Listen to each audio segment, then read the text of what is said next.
A 42-year-old treasure hunter found something tangled in a sun-bleached net just off the coast of the Florida Keys, something he would soon wish he had never touched.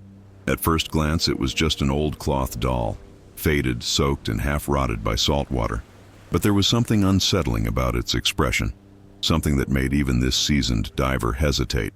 When he brought it aboard and took a closer look, a dark patch beneath one button eye caught his attention. Later, lab tests would confirm the unimaginable. It was dried human blood, and when he opened the seams, hand-stitched locks of human hair began to fall out one by one. What was this doll doing near a wreck abandoned decades ago, and what did it have to do with the missing children from the 1950s? Would you dare to tie something like this to your belt? Subscribe for more eerie, real-life mysteries. Caleb Drummond had spent most of his life chasing sunken dreams. At 42, he was known among a small circle of divers and marine salvagers as someone who didn't talk much, didn't share his coordinates, and always dove alone. He wasn't in it for the glory or the clicks. He wanted answers. His battered boat, the Sirena, was home more often than any building on land, and he knew the reefs, ruins, and wrecks of the Florida Keys better than most seasoned fishermen. On the morning of June 19, 2023, the sea was calm and predictable. Caleb had set out from a forgotten inlet near Big Pine Key, chasing rumors of a World War II cargo freighter that never made it to Havana. He had been diving in that quadrant for 3 days, circling back and forth with his sonar, plotting patches of unusual activity. Nothing had turned up but twisted cables, old crab traps, and rusting scraps of hulls. That morning, everything felt typical, until it didn't. As he drifted over a reef slope, his sonar pinged on something unusual. The object was small, not metal, yet it gave off a strange reading. It wasn't a crate, wasn't a barrel, wasn't anything he'd seen before. He marked the spot and suited up. The dive took him 26 feet below the surface, visibility just good enough to make out the ghostly outlines of coral and rock. Sea fans swayed like dancers in a silent ballroom, and small fish darted away from the trail of his fins. As he approached the sonar target, he squinted behind his mask. Tangled among an old fishing net, half buried in sand, was an object that looked almost like a toy. He moved closer, carefully prying away strands of the net. A limp, waterlogged doll emerged from the folds, its fabric mottled with age, its limbs strangely intact. One eye was missing. The other was a black button, stitched on with red thread that had begun to fray. The mouth was a crooked line of faded thread, slightly open, as if caught mid-sentence. Most would have left it. Caleb didn't. He didn't believe in superstition. He believed in context. Artifacts, even the strangest ones, told stories, and stories led to discoveries. He pulled the doll free and examined it underwater, noting the unusual stitching pattern and how tightly it had been sewn. No maker's mark, no tag. Handmade, clearly. Probably old. Too old for something that should have disintegrated decades ago in these waters. He clipped it to his belt and rose slowly to the surface. Back aboard the Sirena, Caleb laid the doll on a towel near the stern and peeled off his wetsuit. The wind was starting to pick up, and the sky was turning a strange shade of grayish blue. Storms were common this time of year, but something about the air felt heavier than usual. He returned to the doll and stared at it. The fabric was pale gray, almost the color of ash. It smelled faintly of mildew, salt, and something else he couldn't quite place. Something faintly metallic. Blood? No, that was absurd. Then he noticed the stain. Just beneath the button eye, near where a human cheek might be, was a dark blotch. Not just discoloration, but a hardened, crusty smear. Caleb leaned in. The texture wasn't rust. It wasn't algae. He scraped a bit with the edge of his dive knife. A flake broke off, revealing darker residue beneath it. Blood, he thought again, and this time the word stayed with him. He didn't sleep well that night. Back at the small rented cottage he kept in Marathon, he cleaned the doll, gently peeling back layers of salt and silt with a soft toothbrush. That's when he found the stitching across the seams. Tight, coarse, not machine done. The thread looked like dental floss, the kind old sailors might have used, and beneath those seams, he noticed something strange. The doll was unusually heavy for its size. He made a small incision at the base of the neck. Immediately, strands of something dark spilled out. Hair. Real human hair. Some were long and brown, others short and fine, like those of a child. They had been bundled tightly and tucked inside, sewn in carefully as if part of some grim ritual. Caleb froze. He didn't scare easily, but this was different. Not just macabre, personal, deliberate. He turned the doll over and examined the torso. More seams, more dense stitching. He opened one along the arm and found another clump of hair, this time braided.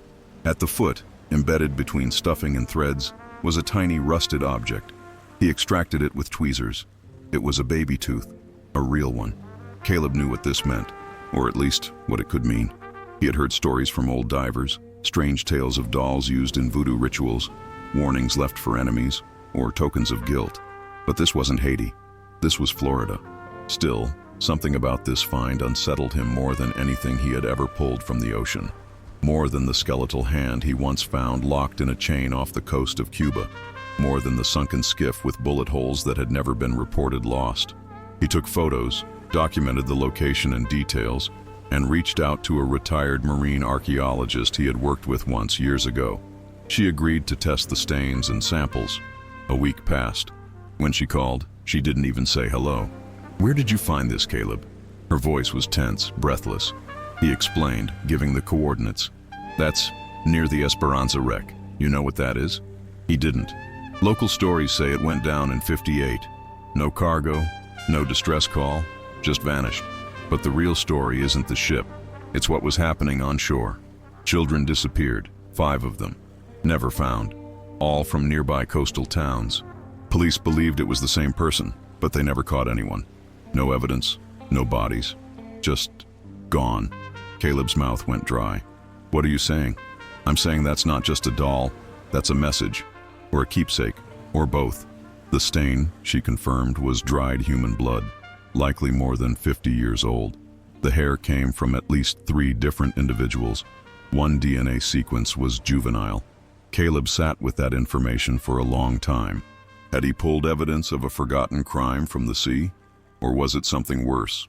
Something never meant to be found. He went back to the site, dove again, scoured the surrounding area.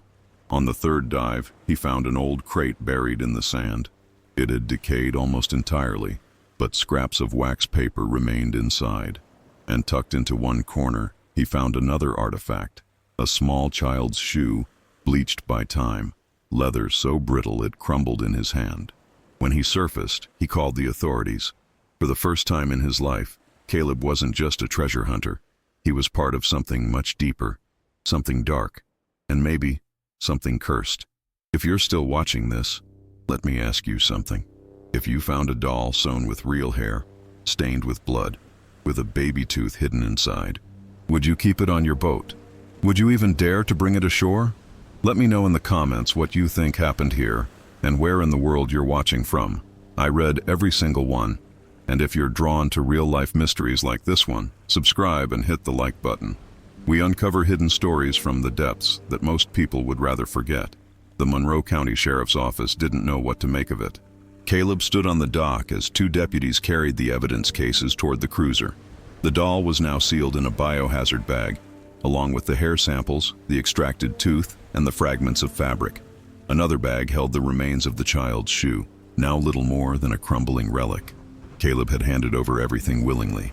But what he didn't hand over, what he kept tucked away in a watertight pouch in his cabin, was the GPS tracker he had left behind, marking the exact location of the find.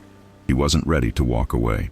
The lead detective, a thin, sun-worn man named Alan Petrosky, had one of those stares that spoke louder than any question. "You realize what this could mean?" he asked, not as an officer, but as a man. Caleb only nodded. "You'll be hearing from Tallahassee," Petrosky added, and then he was gone. 3 days later, a team from the Florida Department of Law Enforcement showed up at Caleb's boat. Among them was a crime scene analyst, a forensic anthropologist, and an older woman in plain clothes who introduced herself only as Miriam. She didn't flash a badge. She didn't need to.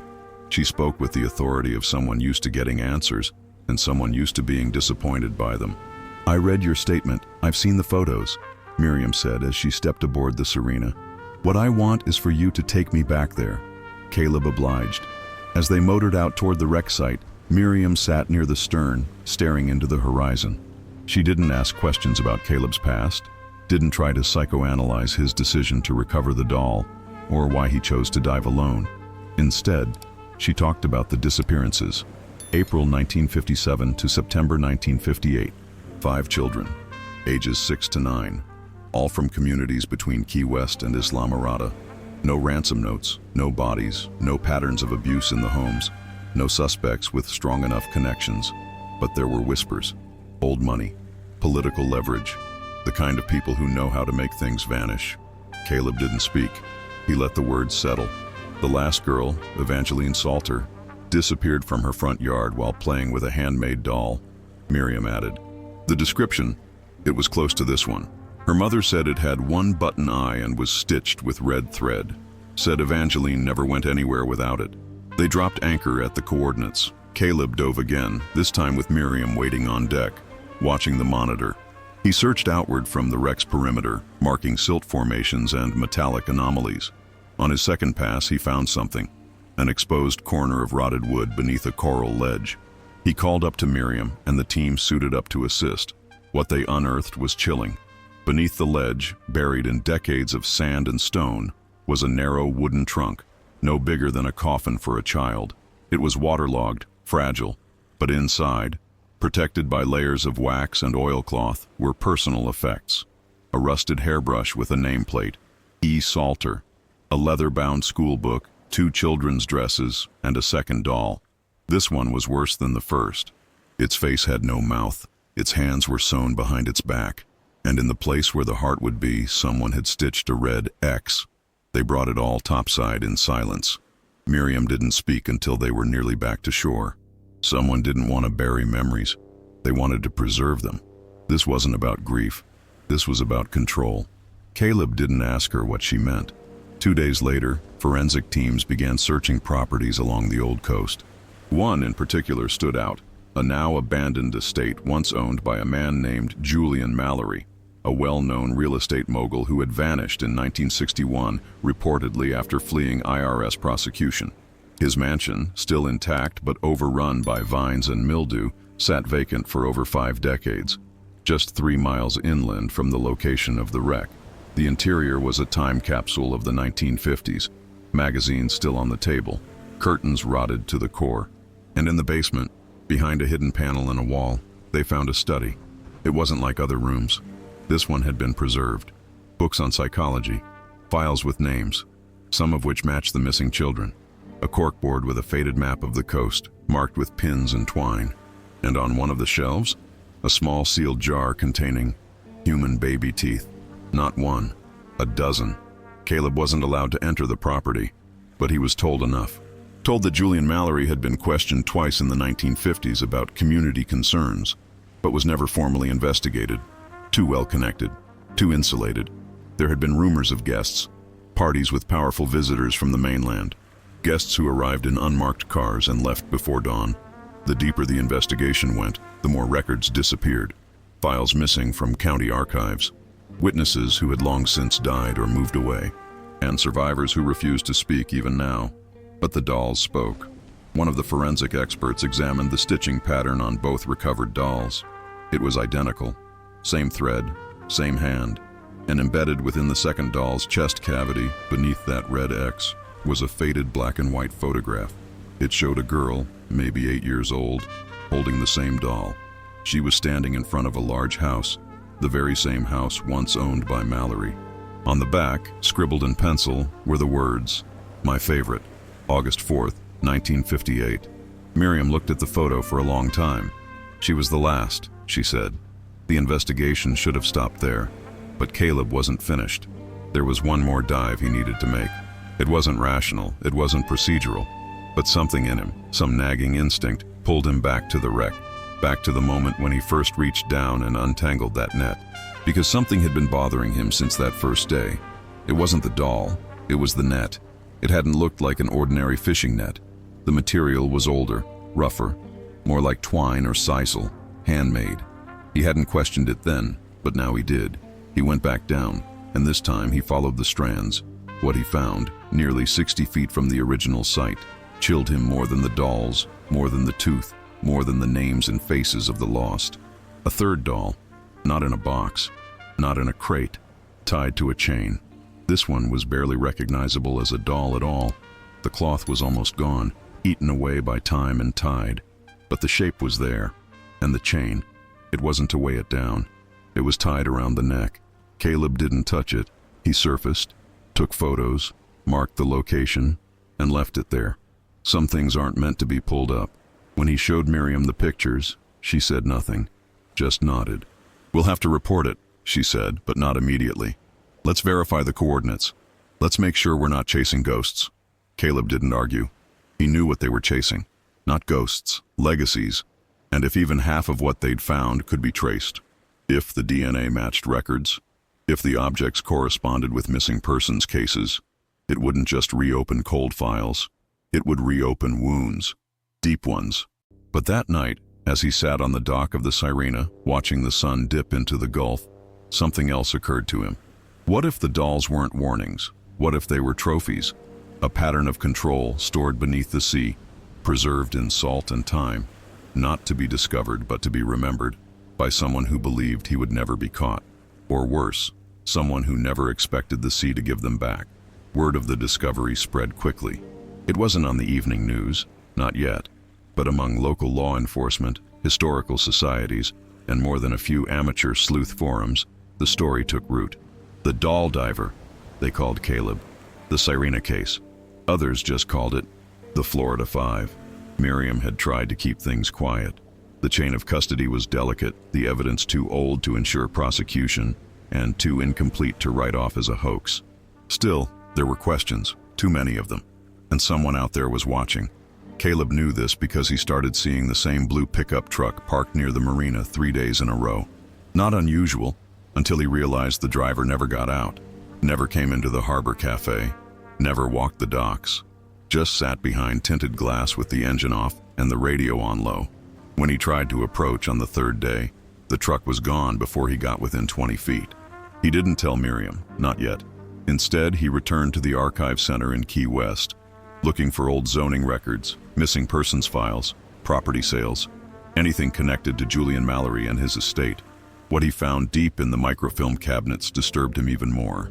In 1962, a year after Mallory vanished, the estate was quietly sold to a private investment firm based in New York. The name of the firm was vague, just Anteros Holdings, but the address didn't lead to a corporate tower or a law office. It led to a defunct building registered under another name, now marked for demolition. He dug further. The firm had existed only briefly, just long enough to purchase Mallory's property and transfer ownership to a shell corporation in the Caymans. Since then, the estate had sat in limbo. No taxes, no inspections, no demolition. A dead zone on the map. And then, buried in the legal transfer documents, one line stood out. Retention of cultural materials under Clause 18C. Cultural materials? Caleb copied the document and sent it to Miriam, who called him within the hour. That clause was part of a Cold War-era policy for the preservation of historical artifacts, usually for indigenous sites or old Spanish wrecks, she explained. It doesn't apply to a private residence unless someone classified it, without disclosing the reason. In other words, someone locked it down so no one could question what was inside, Caleb said. Exactly. That night he heard something strange, the soft clink of metal against metal, a sound he hadn't heard since the third dive. The chain. He stepped out onto the dock with a flashlight. Wind rustled the sails of nearby boats, and waves lapped softly against the hull. Nothing else. But when he turned the beam toward his own deck, he froze. The doll, not the original, but a third one, newer, or at least less deteriorated. It sat propped on the hatch of his cabin, the same black button eye, the same red stitching, but this one had a new detail, a tiny slip of paper stitched to the foot. He didn't touch it. He called Miriam. They arrived within the hour. Gloves, cameras, bags. The note read, "You were not supposed to find her." No signature, no fingerprints. But inside the seams of this doll was something worse than hair, a tooth, still in the gum, adult-sized, pulled recently. The message was clear. Someone was watching, and someone was angry. Miriam made a call that night to someone in D.C., not the FBI, not the state, something quieter. "We need eyes," she told Caleb. "But this stays between us." That was when she told him what she hadn't before. Back in the 60s, shortly after Mallory disappeared, there had been an internal review. Not a criminal one, but an intelligence inquiry. Mallory's name had appeared in correspondence intercepted during a foreign surveillance operation. He was mentioned by a diplomat from the Dominican Republic in a cable, describing private island gatherings with American investors. And the phrase used, "favors with no memory." No one knew what that meant, or no one wanted to. But now, someone did. Caleb didn't sleep.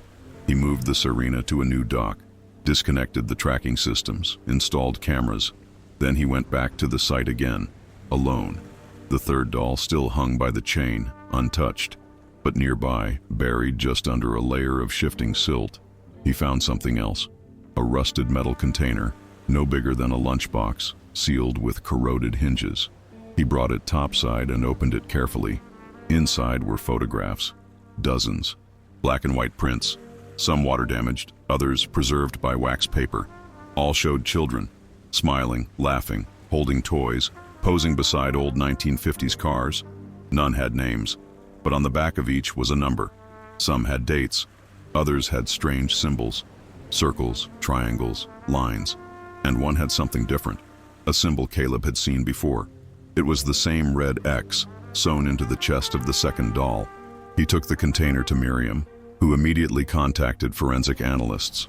Within 72 hours, they confirmed what no one wanted to hear.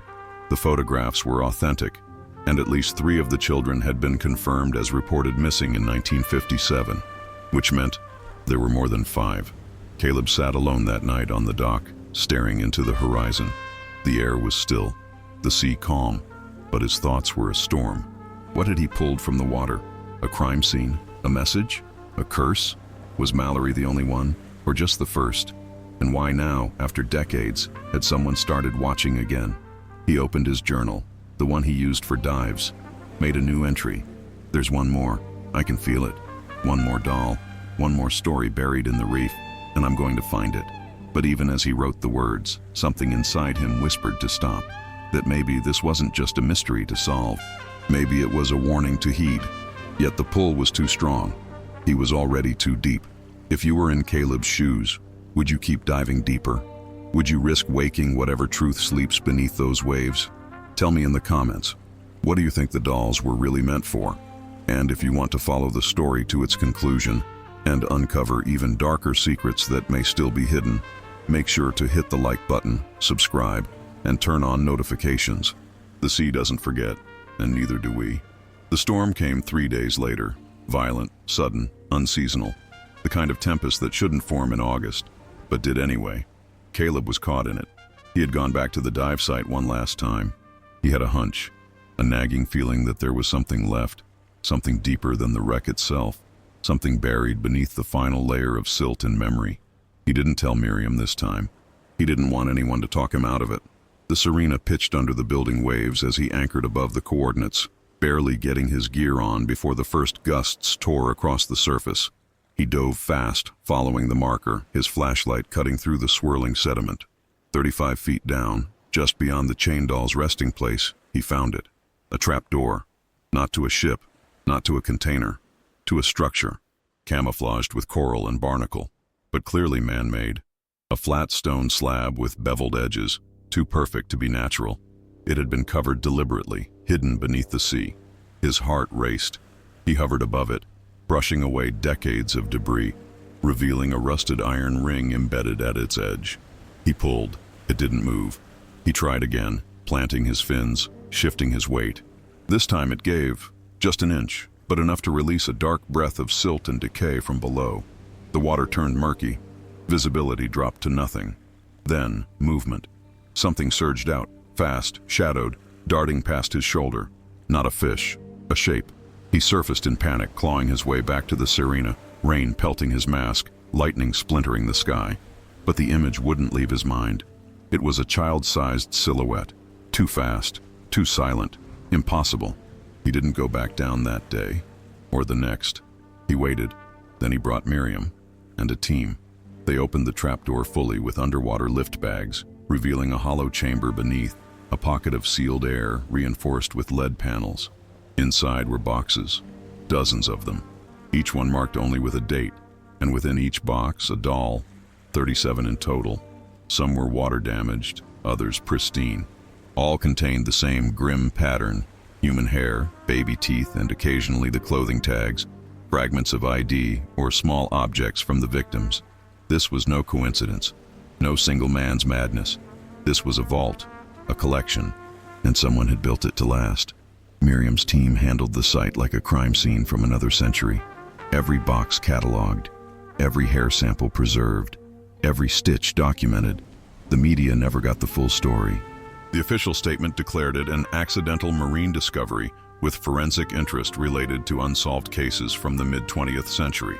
No names, no details, but behind closed doors, the implications were staggering. Mallory may have started it, but he wasn't alone. There were signs, letters found in one of the vault boxes, exchanges between multiple individuals, coded but legible enough.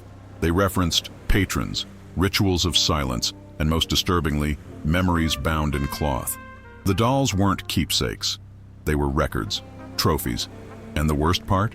Some of the boxes dated beyond Mallory's disappearance, into the early 1970s. Caleb stood on the shore one evening, weeks after the vault was sealed and relocated to a confidential lab in Tallahassee. He watched the tide roll in. His hands trembled slightly, something that had started ever since that last dive. Miriam joined him, saying nothing for a while. Then she said, "It's bigger than we thought." He nodded. She showed him one final photograph, newly recovered from the deeper layers of the vault. It showed a child, maybe 6 years old, holding a doll in front of a symbol, etched in a stone wall behind him. The same red X, only this time it was carved next to a spiral. Caleb stared at it, chilled. "I've seen that spiral before," he said. "Where?" Miriam asked. He turned toward the sea. "In a cave off the coast of Vieques. Years ago, I thought it was Taino, but now, I don't think it was theirs." They said nothing more, because some stories don't end. They echo, through fabric, through water, through silence. So if you're listening to this now, ask yourself, what else lies beneath the surface waiting to be found? What secrets have we sewn shut, hoping the sea would keep them forever? And most of all, what kind of person takes the time to sew in hair? Let us know what you think this vault really was. Was it a cult, a collector, something darker? Drop your theories in the comments. We want to hear them. And if you want more stories like this, ones the world tried to bury, like, subscribe, and turn on notifications, because we're just getting started, and the sea never forgets.